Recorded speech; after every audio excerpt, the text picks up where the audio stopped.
స్క్వేర్లలో question వచ్చినప్పుడు లాస్ట్లో 5 ఉంటే 1 సెకండ్లో ఎలా చేయనో నేర్పిస్తా. 5 స్క్వేర్ అంటే 25, తర్వాత 3 తర్వాత ఏమొస్తుంది 4, 4 ఇంటూ 3 12 అవుతుంది కాబట్టి 1 2 2 5 ఆన్సర్. తర్వాత అట్లనే 75 స్క్వేర్ చూద్దాం.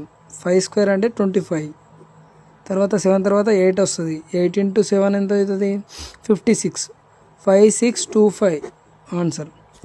అలాగే 125 స్క్వేర్ కూడా చూద్దాం మనం. 5 స్క్వేర్ అంటే ఎంత 25, 12 తర్వాత 13 వస్తుంది. 13 ఇంటూ 12 ఎంత 156, 156 కాబట్టి 156 ఆన్సర్ వచ్చేసింది. అలాగే 135 స్క్వేర్ ఎంతనో ఒకసారి మీరు చెప్పండి. ఇది ఓన్లీ లాస్ట్లో 5 స్క్వేర్ 5 ఉంటేనే పనిచేస్తుంది ఈ ట్రిక్. ఓకే.